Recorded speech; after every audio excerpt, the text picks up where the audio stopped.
I'd been in the apartment about 6 months when I started to see them. They should have scared me, but they didn't. The only thing I felt at first, as I recall, was fascination. To me, it seemed as though it were happening to someone else. It was as if I were watching them on TV from very far away. In those moments, I felt detached from my body. Looking back, it seems to me I was under a sort of spell. Or perhaps there was something about my mind that allowed me to accept their existence, contrary to all life's normalcy I had experienced up to that point. However one looks at it, I should have been afraid. I think my dachshund noticed them first. Actually, I'm sure of it. Before then, he was extremely quiet. He never barked and only whined when I left him alone. That's why it was unusual when he began barking at seemingly nothing. At first, I thought he was hearing rustling from the neighbours or people in the street. I guess that's what I thought for quite a while, until I saw one of them as the dog began barking directly at it. They were fast when they wanted to be. I didn't see much, just a dark, cat-sized blur. In hindsight, I don't think I ever saw their real form, if they even have one, because they always looked different. One minute, they were the size of a mouse, then they seemed to envelop the entire room. I tried to tell myself they were just shadows, but I could feel them. They had substance. It was as if whatever part of my body they touched became part of them. That part of my body became cold, then colder, then numb. Then it wasn't a part of me at all. It was theirs. As they retracted back into the wall, that part of me they touched slowly came back to me. No, that's not right. I was never the same after they touched me that first time. I'm not sure. It's all so confusing now. They weren't ghosts. I thought maybe they were, but now I'm sure they weren't. Whatever they were, once they touched me, they were able to follow me out of the apartment and into the real world. Maybe they hid in my pockets. All I know is I started seeing them everywhere. They would ooze through the slats in the blinds and block out the sun. They would darken alleyways to total darkness and slide through the mortar, consuming the facades of the buildings I passed. If I had been afraid from the start, if I wouldn't have let them touch me, then I would have left and I'd still have my dog. No one believes me. Sometimes I think I'm crazy, but where is the dog? Everyone thinks I just lost him, but I didn't. I don't think I did. I'm sure they took him. The dog isn't the only one. There were others taken, strangers and acquaintances. They were one day there, gone the next. There 1 minute, gone the next. No one knew who I was talking about when I asked what happened to them. Who? They'd ask. That lady who was making copies right behind us 60 seconds ago, I'd say. Oh, I didn't see her. Or, I don't know who you're talking about. It was always the same. Sometimes I'd think I just didn't see them walk away. But then it would happen in an elevator, and the person behind me would just disappear without the door opening on any floor. And sometimes, in the middle of small talk, in the middle of a sentence, they'd vanish. I never seemed to be looking directly at them, so I never saw it happen. But I felt the cold and something like static cling that made my hair raise and my flesh goose all over. I felt the vacuous suck of their going, and then they were just gone. I never knew them personally, which made it seem like I was hallucinating, and I certainly thought I was crazy often enough. every time they would go, there was something in my peripheral vision that was nearly recognizable, like deja vu, or when you have a word on the tip of your tongue. There was something so familiar right as they were being taken. I get the feeling that I knew the people who were taken, people I was so close to, but because they were taken, I can't remember them. Perhaps that deja vu sensation is my memory of that person slipping away. I can't even say with certainty that anything happened, as I have no firm memories of these missing strangers, except my dog. Maybe that's because I really did lose my dog on my own. I was so busy trying to understand what was happening around me that I neglected to pay close enough attention to him. But no, he was in the apartment with me the last time I saw him. I can't remember them taking him, but I'm sure they did. I'm sure of it. It seems like a dream now, but I think I went to that place to get my dog back. I let them envelop me whole. There was a woman there. I can't recall anything about her. I know that I felt that I knew her. She was my wife. But that can't be right. I'm not married. I never found the dog, and I don't know how I got back. Maybe it was a dream. One day, I awoke to find I was already in the bathroom getting ready for work.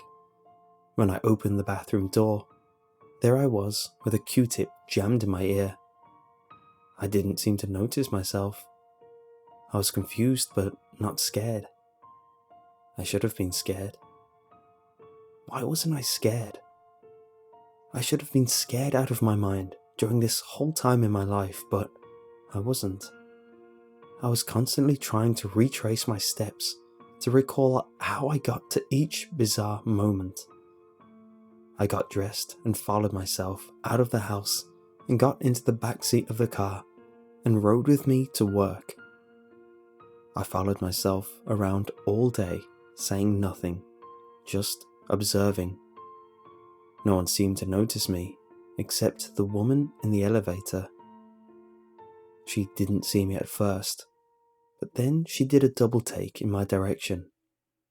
She gasped and backed up against the back of the elevator. But there wasn't a back to the elevator anymore. It was just an empty void now. She seemed to fall in slow motion into the void and disappear.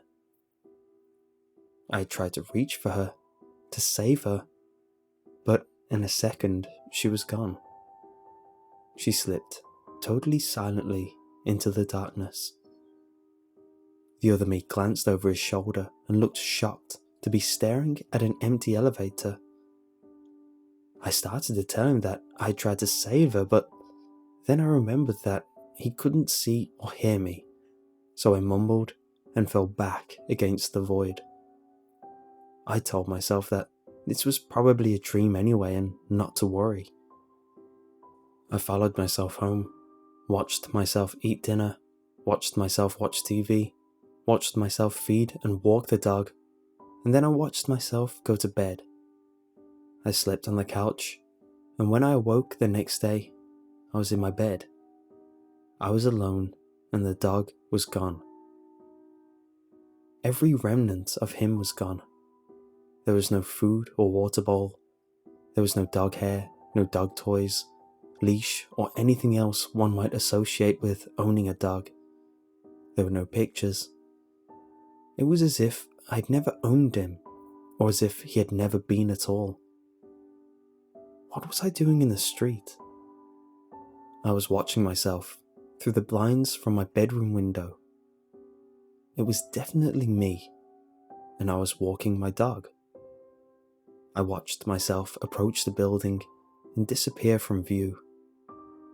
I waited for the sound of the key in the lock. I waited for the door to open. Nothing happened. I was alone. I went to the bathroom mirror and stared intently at myself. I turned my head slowly from side to side never breaking eye contact. I mimicked myself perfectly. It was almost as if it were just a reflection. Maybe it was just a reflection. I saw one of them in the mirror, slipping down the shower curtain like black beads of water. I turned the light off and returned to bed. On another occasion, I opened a book that was lying on my coffee table. It had no title or wording of any kind on the spine or the cover. I supposed it was a journal, but I'd never seen it before. I flipped through it and could see written words, my handwriting. I hadn't written my name on the inside cover, but I was sure it was my writing. There was one blank page, then the entries began. There were indentation and paragraph breaks, but no page numbers. I began to read. I began to read about myself and the dog and the things that lived in the walls. I read about the disappearance of the strangers and following myself to work. I read about my wife. She had lived here with me. It was just the three of us. Why don't I remember her? I shut the book. I felt in that moment that my life was a dream, that I had been asleep. I felt miles away from myself. One of the things oozed from the wall toward me. Inside its black dimensions, I could see nothing. It was as if a hole were floating across the room, over surfaces, consuming everything it touched, only to expel it immediately as it moved ever closer. I was mesmerized. It was like looking into the part of my brain that creates dreams. Its form was relatively stable, but there was a vastness to its innards that made my head swim with thoughts of space and infinity. I began to panic as a drowning sensation slowly choked me. It seemed to take forever for the creature to find me. The light dimmed and the apartment stretched in slow motion. The thing slipped onto the table and swallowed the book. It barely touched my knee and began to recede back to its cave in the wall. The book was gone. The light flicked, and I thought I saw my dog in the strobe. I blinked, and he was gone. I was alone again. That night, I had a dream about being married. We did everything together. She was my friend. We didn't fight. It seemed so familiar, yet it was like watching the events of someone else's life. None of her features seemed to stay constant. She was always pretty, but everything was in constant flux. Every time I thought I had a good look at her, it was as if someone dropped a pebble into the water, causing ripples in my memory. Still though, I had the sense of loving her very much and missing her terribly. It was a memory of grief. Then she walked into the wall where one of them manifested. I wanted to stop her, but I couldn't move. I couldn't speak. I watched in horror and sadness as the blackness took her. She was gone. I was alone again. As I stared after her, trying to will her back, I began to think about the void, the nothingness. I tried to imagine nothingness and couldn't, even though it seemed I had a perfect example right in front of me. I couldn't blink and I couldn't move. The longer I stared, the darker it became. Blackness began to crowd in around me. I began to panic and sweat. My heart began to race. Eventually, I regained myself and I could move, but I was inside the blackness now. I was consumed. I was on the couch I'd been on in the living room with my wife. I could see myself and the couch clearly, but there was nothing else It was black as pitch and just as infinite. I stood and walked in the direction she went. I thought I'd walk on and on forever. It didn't feel like a dream anymore. In fact, this felt more real than anything I can remember. I was inside me, and very sure of the space I took up.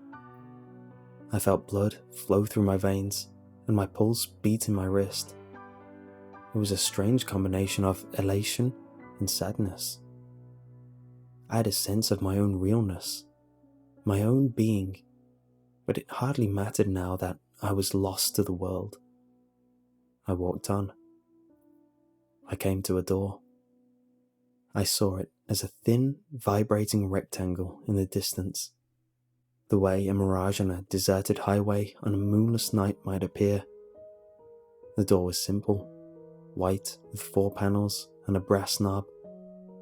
I turned the knob and walked through. It was an empty square room. There were 4 windowless white walls, a wooden floor, a chair and a table.